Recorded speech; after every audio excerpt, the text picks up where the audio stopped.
and events leading up to our entry into the war. Well, what are the causes? Why are we Americans on the march? Is it because of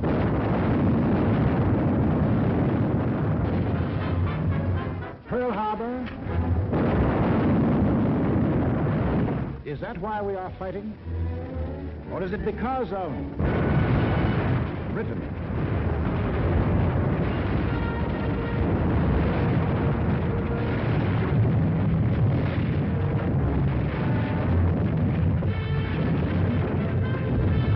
France?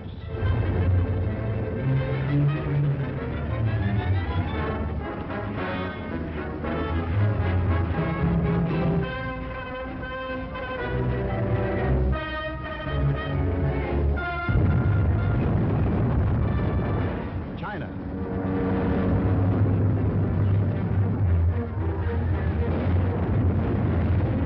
Czechoslovakia?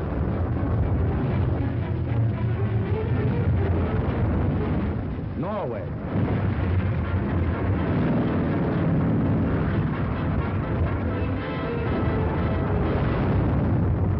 Poland?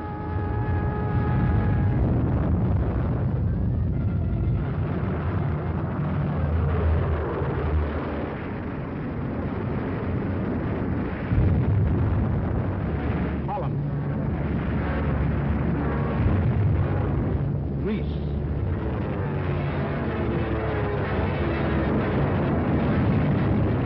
Belgium? Albania? Yugoslavia? Or Russia?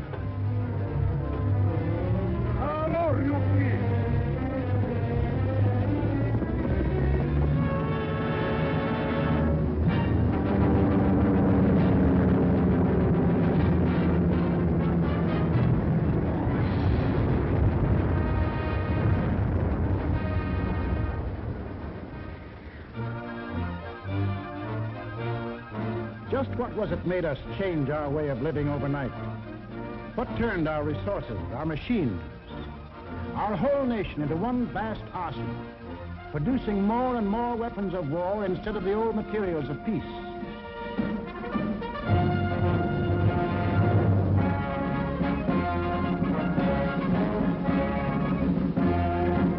What put us into uniform, ready to engage the enemy on every continent and every ocean?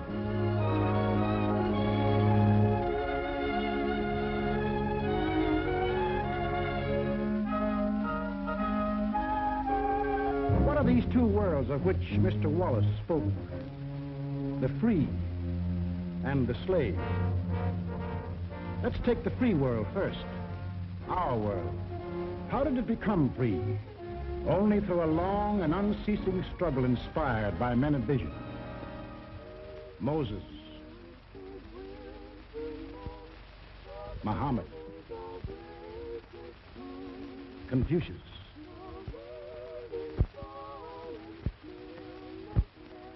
Christ.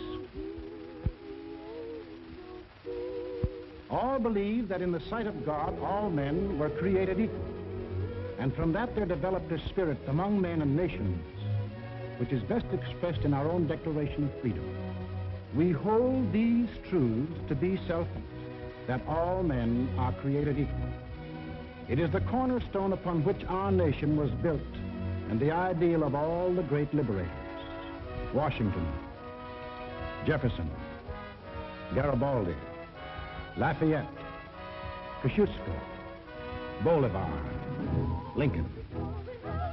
Lighthouses, lighting up a dark and foggy world.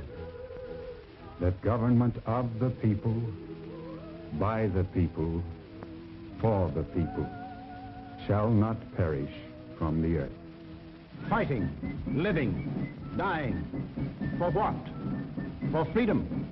That for which men have fought since time began. To be free.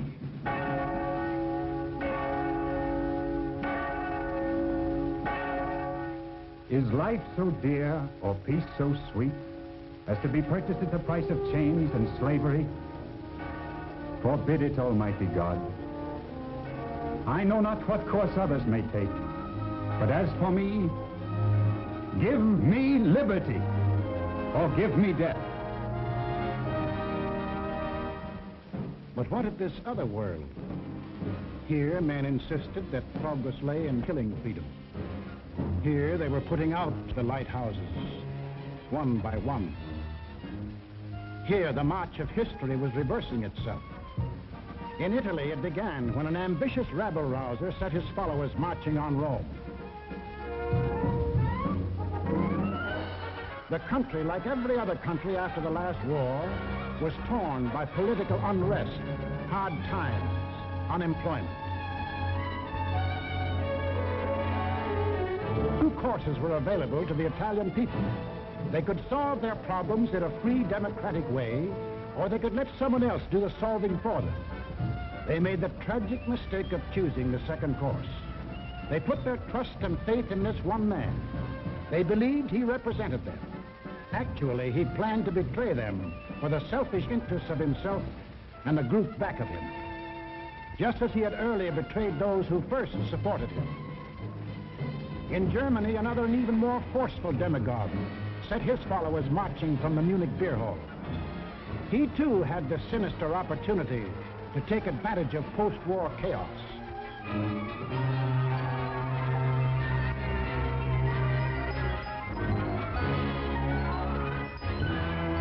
But he also had certain distinctive German characteristics to play on. To start with, the Germans have an inborn national love of regimentation and harsh discipline. He could give them that.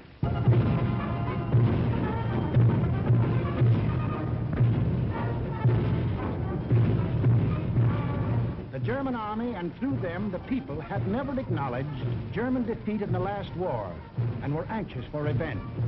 That too he promised them. The wealthy and powerful industrialists were fearful of losing any of their wealth and power and were ready to back anyone who would retain it for them. He promised to take care of them too. This man cunningly played all these ends against the middle and ruthlessly set out to murder the newborn German Republic. As the will of the emperor, and to the Japanese people, the emperor is God. Taking advantage of their fanatical worship of the god emperor, it was no great trick to take away what little freedom they had ever known. Yes, in these lands, the people surrendered their liberties and threw away their human dignity.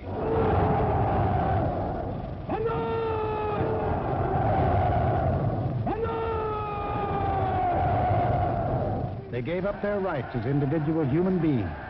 They became a part of a mass, a human herd.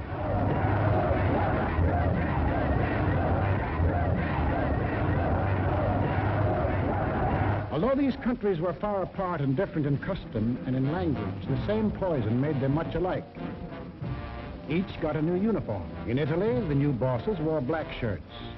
In Germany, the shirts were brown. In Japan, they hid behind the uniform of the army. But really, they belonged to a sinister, secret society. Their symbol was a black dragon. The other fellows had to have a symbol, too. Germany, a swastika. In Italy, the old Roman symbol of the Fascists. In Germany, they called the new order National Socialism, or Nazism. In Italy, they had a shorter word, fascism. In Japan, they had lots of names for it. The new era of enlightenment, the new order in Asia, the co-prosperity sphere. But no matter how you slice it, it was just plain old-fashioned militaristic imperialism. The Japs would get the prosperity, and the others would get the coal. They say trouble always comes in threes. Take a good close look at this trio. Remember these faces. Remember them well. If you ever meet them, don't hesitate. Eine wahrhaftige Weltanschauungspartei sein. Und zweitens, Sie wollten, Herr... Stop thinking and follow me, cried Hitler. I will make you masters of the world. And the people answered, Heil! Heil!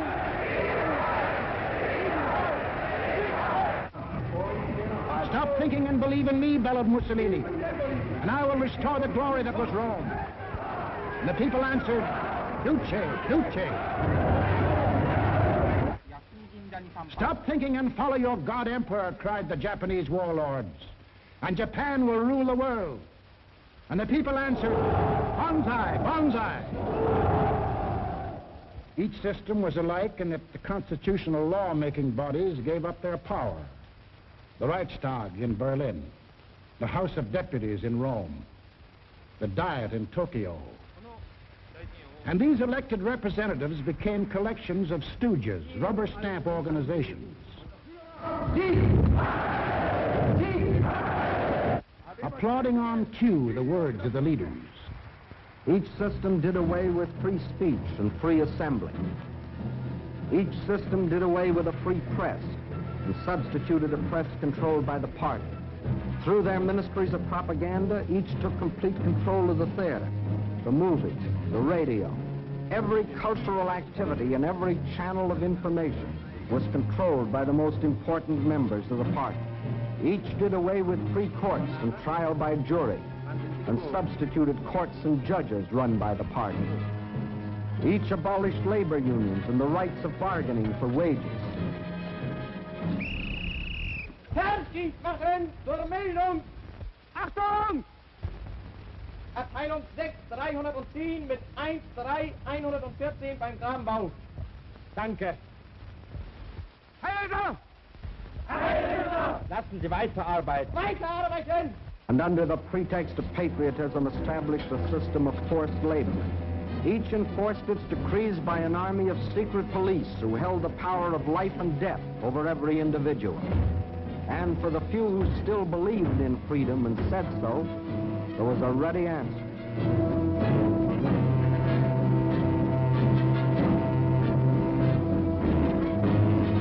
Con una mazza si può imporre silenzio ai più grandi intelletti del mondo. The greatest intellect in the world can be silenced with this. That is an exact translation of the words these black shirts cheer so lustily. Sage nur so viel. Wenn ich das Wort Kultur höre, dann greife ich schon nach meinem Revolver. Whenever I hear anyone mention the word culture, the first thing I do is reach for my gun. Yes, they had the answer. The blackjack and the gun.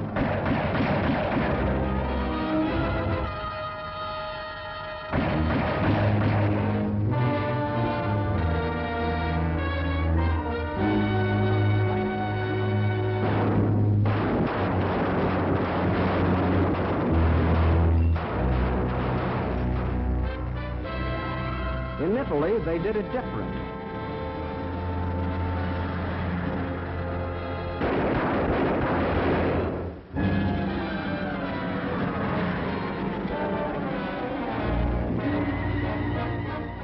While in Japan,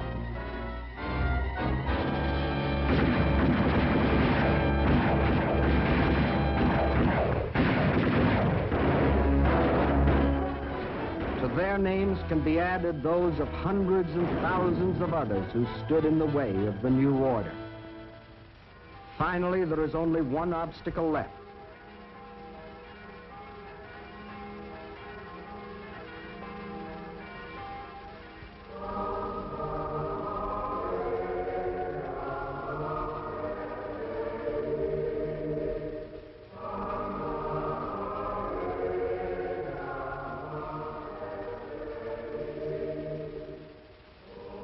The word of God and the word of Führers cannot be reconciled. Then God must go.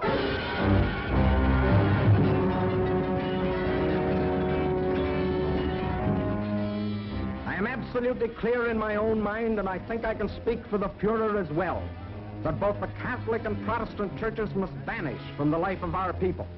Thus spoke Dr. Alfred Rosenberg. And if you have any doubt that he spoke for his Führer, here's what happened.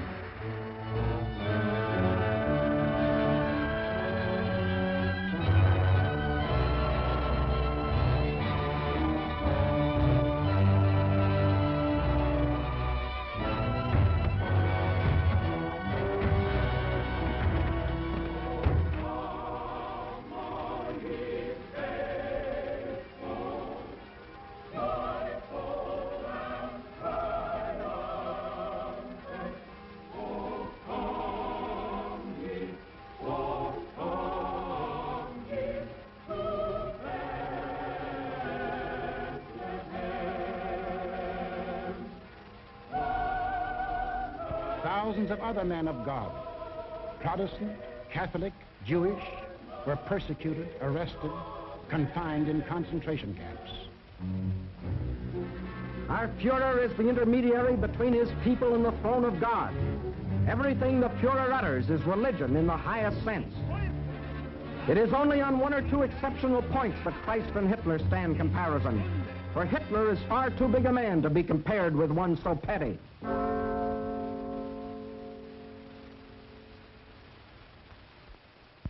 German classrooms. Adolf Hitler ist unser Retter, unser Held, der edelste Führer auf der ganzen Welt. Für Hitler leben wir und wir sterben gerne wir. Für den Führer bis zum Tod, denn er ist unser Gott. Yes, take children from the faith of their fathers and teach them the state is the only church. And the head of the state is the voice of God.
was the way of life, or better, the way of death, in that other world.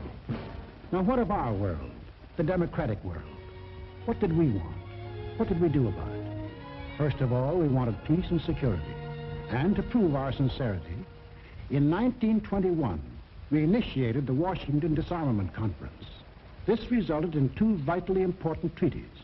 One, to reduce the size of the British, Japanese, French, Italian, and American fleets. And the other, the Nine-Power Treaty, which guaranteed the integrity of China. And incidentally, one of the powers signing this was Japan. Later on, in 1929, we signed the Kellogg-Briand Pact, which was supposed to abolish war as a means of settling international disputes. This pact was signed by 47 nations, including Germany and Japan. President, I have the honor of handing you the London Naval Treaty. Faithful to our treaty obligations,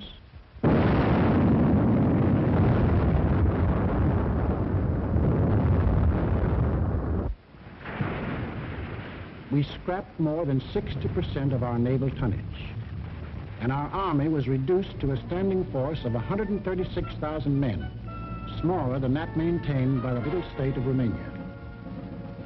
We let our hopes for peace become so strong that they grew into the determination not to fight unless directly attacked. We let ourselves be influenced by those who said that we could find security through isolation. The confusion in our way of thinking is apparent in the slice of public opinion as it appeared in Pathé News in 1939.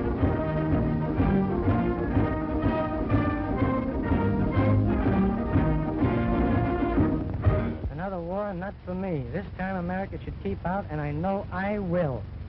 If war breaks out in Europe, I think that this country should heed the advice of its first president and avoid all foreign entanglements.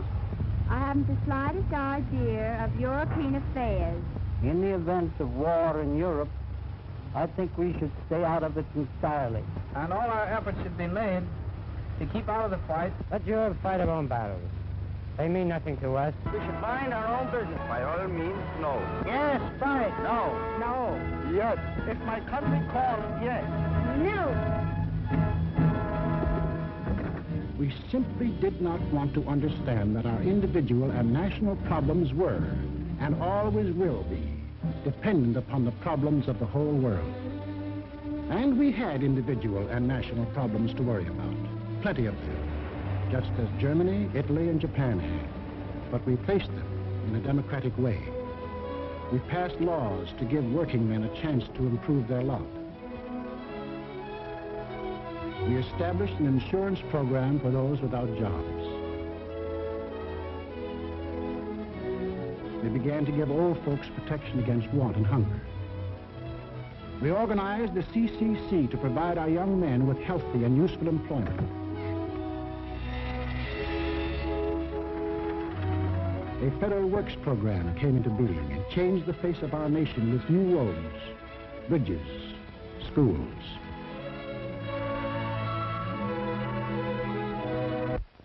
We built great new dams which brought the miracle of electricity to millions of our people. These were some of our accomplishments, but there were others not so creditable. We turned our backs on the League of Nations. We passed the Tariff Act to set a higher wall of isolation around us. We encouraged lawlessness with the farce of prohibition. But in spite of these mistakes, we never had a thought of losing our free institutions. John Q. Public still ran the country. He had his choice of voting for Dewey, Wilkie, Roosevelt, or anybody else. In Germany, they had the choice of voting for Hitler, or Hitler.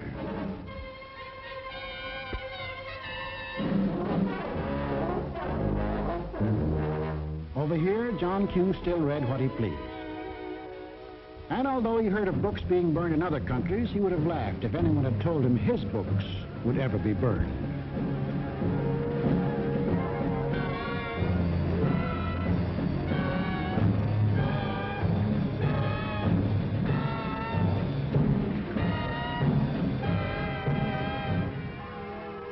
And on Sunday, if he felt like it, John Q. went to any church he pleased.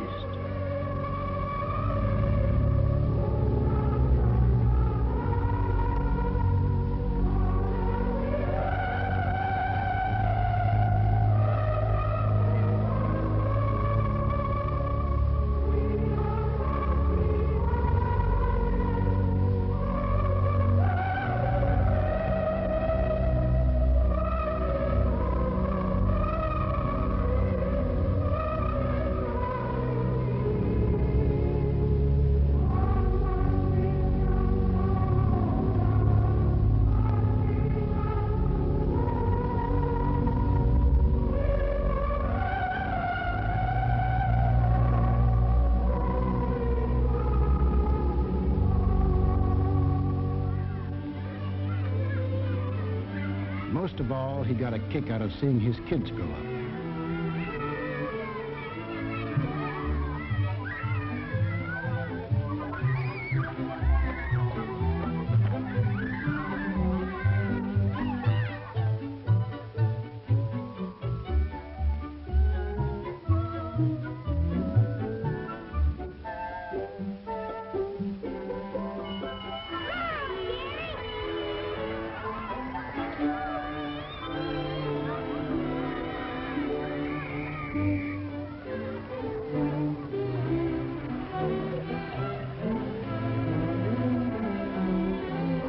The average American was quite unconscious of the fact that some people had this in mind for the little John Q.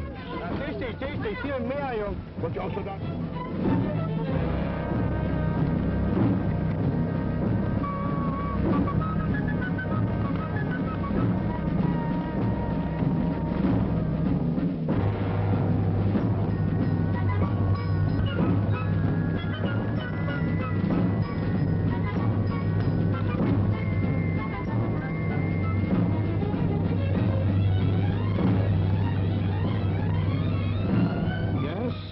Children were being trained to kill, John Q's kids were giving their pennies to help them have life.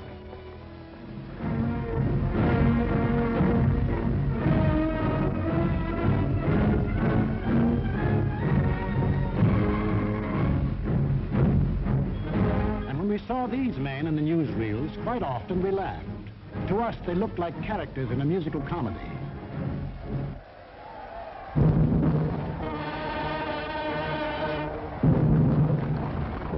They weren't comic. They weren't funny. They were deadly serious. They were out for world conquest. And what made it doubly serious was that there were 70 million Japanese, 45 million Italians, and 80 million Germans, all hopped up with the same idea. Deutsches Volk hilft dir selbst. Jeder soll helfen. Their leaders told them that they were supermen.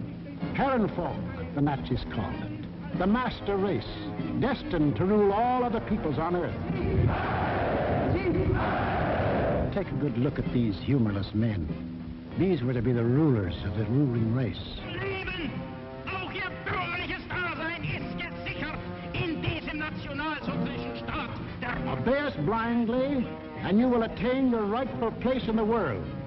All other people will be your slaves. That's what they promised them. That Americans, Chinese, Russian, South Americans, all free peoples would work for them and make them rich. And how they ate it up.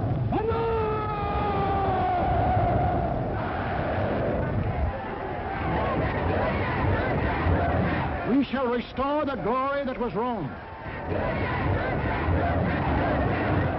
Today we rule Germany. Tomorrow the world. The Pacific is ours. It was inevitable that these countries should gang up on us. The little fellow is our pal, Kurosu, who smiled his way into our hearts in December 1941. Here he and his friends are busy carving up the world in advance, staking out their claims. Take a good look at these claims. Here was the Italy that Mussolini took over in 1922. And almost his first act was to tell the Italians they were the rightful owners of Corsica, Nice, Savoia, Albania, Tunisia, Ethiopia, and a land corridor linking it with Libya. Later on, he had an even bigger dream. The old Roman Empire as it existed nearly 2,000 years ago. To dominate all the lands adjoining the Mediterranean. Mare Nostrum. Our sea, they called it, just as the ancient Romans did. As for the Japanese, they had some ambitions, too. By 1920, they had grabbed off Formosa, Korea, and the southern half of the island of Sakhalin. Then Baron Gishi Tanaka, the prime minister, carefully set down Japanese aims in a document called the Tanaka Memorial. It was presented to the emperor July 25th, 1927.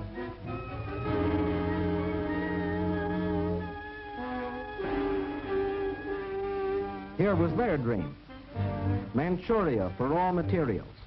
China for manpower. Then a triumphant march through Indochina, Siam, Burma, India, the East Indies, and on through Australia and New Zealand. And in the north, all they claimed was that part of Russia east of Lake Baikal. That was to be the new order in Asia. Then the Japs would move eastward to crush the United States and really start their co-prosperity sphere. Now take a look at the bite the Nazis reserved for themselves. Here's the Germany Hitler walked into. And here's what he wanted. First, Europe under his complete political or economic control, leaving Mussolini a share of the loot if he behaved himself.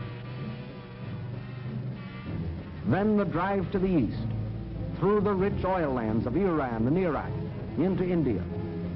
Another push south through Africa.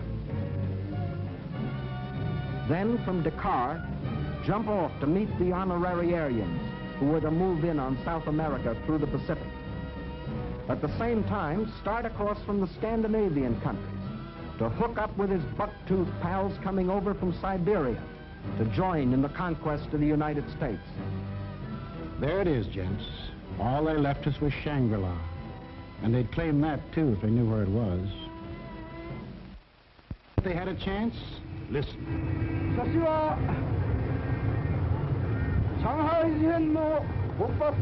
When war comes between Japan and the United States, I shall not be content merely to occupy Guam, the Philippines, Hawaii, and San Francisco.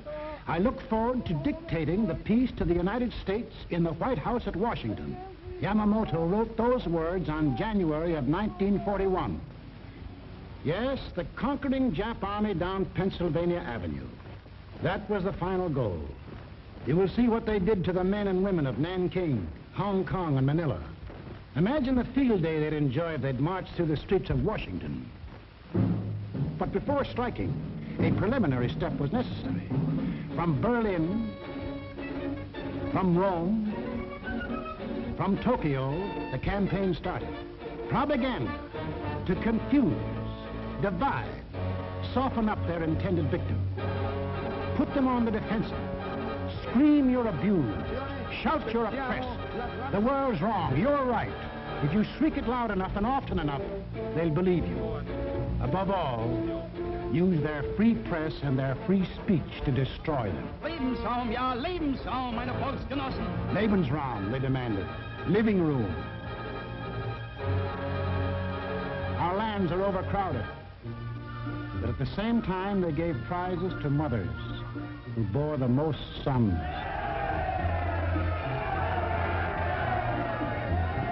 They brought together large groups of young men and young girls for human breeding. Read what one of their leaders wrote.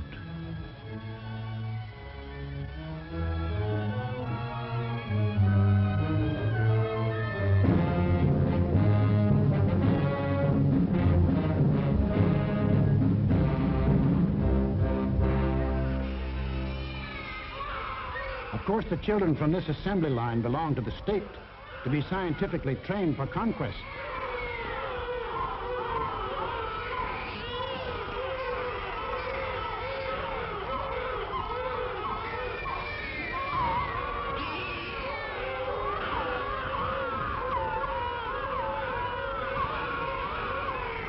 Another howl was the lack of raw material. They claimed they were the have-nots and we were the haves. But out of this supposed lack, they built up the greatest war machines the world has ever known. These are the published figures from the German military budget. Actually, between 1933 and 1939, Hitler's program of rearmament cost more than $80 billion. The Nazis alone assembled a striking force of 30 panzer divisions, 70 motorized divisions, 140 infantry divisions, plus the Luftwaffe, the world's largest air force. And they had no raw materials. Think of the bread, the automobiles, the good things of life that the German, Italian, Japanese leaders might have given their people if they had spent this money for peace instead of war.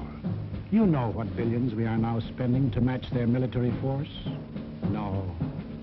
No, these arguments were all smokescreens. When war came, the democracies proved to be the have-nots, and our enemies the haves. And when war came, where did it come?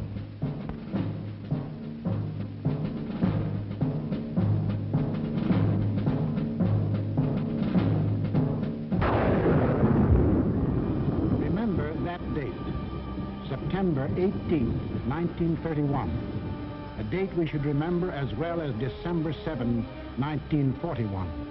For on that date, in 1931, the war we are now fighting began. The place was Manchuria, the northernmost province of China, 6,000 miles from San Francisco. Manchuria, the first objective in the Tanaka Plan. By September 18th, the Japanese, who by treaty patrolled the southern Manchurian Railway, had secretly and illegally increased their garrisons.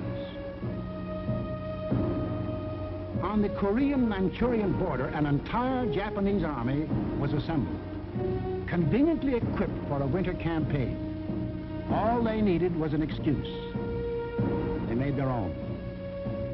At 10:30 that night, just after the Mukden Express had passed by, a section of track was dynamited, causing damage to one rail and 2 fish plates. Japan's honor had been violated. Within half an hour, the Japanese railroad garrison launched a coordinated attack on the barracks of the sleeping Chinese army at Mukden. The slaughter was appalling.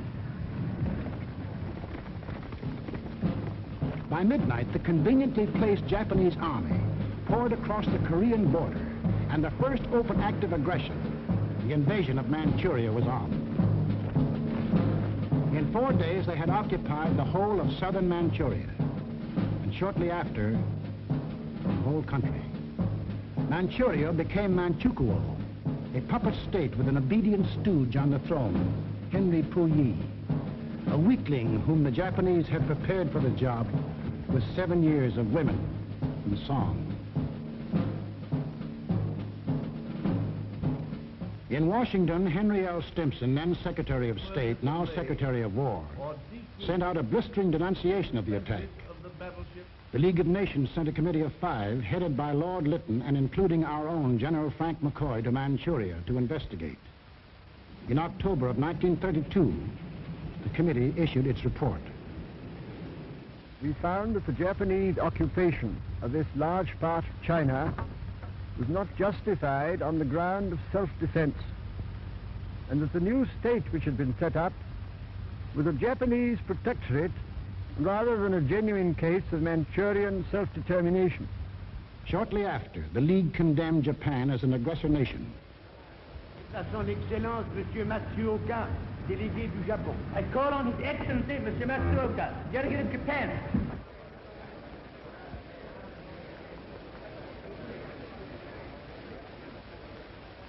It is a matter of common knowledge that Japan's policy is fundamentally inspired by a genuine desire to guarantee peace in the Far East and to contribute to the maintenance of peace throughout the world.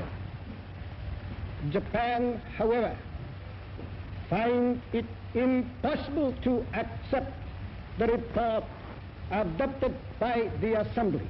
In answer, the Japanese delegates, knowing there were no guns behind this condemnation, smiled, took up their briefcases, marched out of the League. More than Manchuria was dead. Collective security was dead. The green light had been given to the aggressors. We and the rest of the world knew that these aggressors should be stopped and punished. But we were unwilling to make the necessary sacrifices to back up that opinion. It was impossible to convince a farm boy in Iowa, or a driver of a London bus, or a waiter in a Paris cafe that he should go to war because of a mud hut in Manchuria. Yet the subsequent course of history makes it clear that that incident, so many miles away, is one of the main reasons that you and millions of others are in uniform today. Japs had Manchuria. Phase number 1 of the Tanaka Plan was completed. Phase number 2, the conquest of China. In 1932, without warning, the Japs attacked the Chinese city of Shanghai.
Here they met such stubborn resistance that they had to pour more than 75,000 troops into the local battle before capturing the city.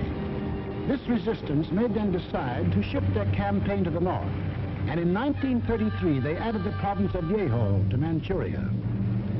Yes, the Japs launched the second phase of the Tanaka Plan, but they had yet to finish it. A united nation stands against them.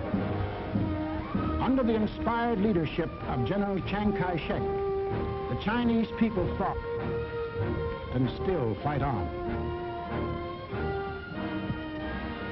Meantime, what of Japan's partners? What helpless people were they planning to bomb, slaughter, drive into slavery? Hitler was not yet ready, but Mussolini was. Mussolini had to be. His people were growing restless. Fascism hadn't produced the heaven on earth that he had promised them. So he pulled the old trick of launching a foreign war to divert attention from troubles at home. So Mussolini beat his chest like Tarzan and looked around for a worthy foe. He found one, Ethiopia. A good country for the beginning of a glorious empire. Its army had no machine guns. Its army had no tanks. Its army did have an air force. Exactly one old airplane. One airplane against a nation which had developed the new theory of total air war. Of the blitz which would wipe out cities, destroy civilians, men, woman, and child. In October of 1935, following the Japanese example, an incident was provoked at the little settlement of Wall near the border of Ethiopia and Italian Somaliland. Italy's honor had been violated. Refusing any arbitration, Mussolini moved the whole might of his army through the Suez Canal to overrun the undefended country. Ethiopia's emperor, Haile Selassie, appeared before the League of Nations.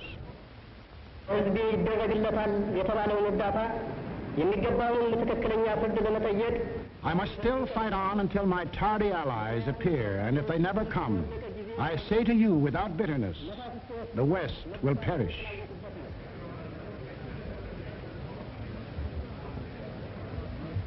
Members of the League half-heartedly stopped trading with Italy, but refused the only thing that will stop any aggressor: force. Ethiopia was left to herself. Native leaders came to pledge their allegiance.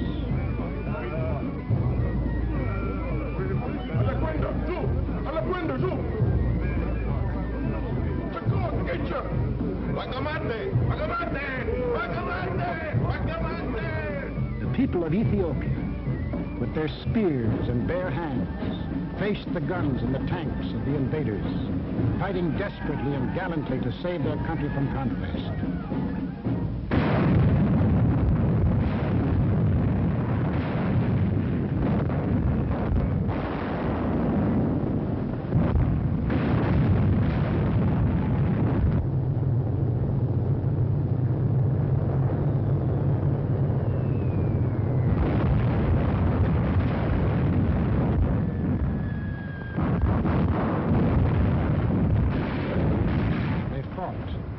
And they died. But in the end, there could be but one result. Might triumphed. Italy conquered Ethiopia. Many of our elected leaders warned us of danger. Without a declaration of war and without warning or justification of any kind, civilians, including vast numbers of women and children, are being ruthlessly murdered with bombs from the air.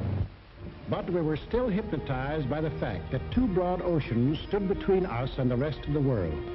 We didn't realize that the time when months were needed to span these oceans was ended, that the steamship had cut these months to days, and that now the whole Earth's surface could be covered in the space of hours.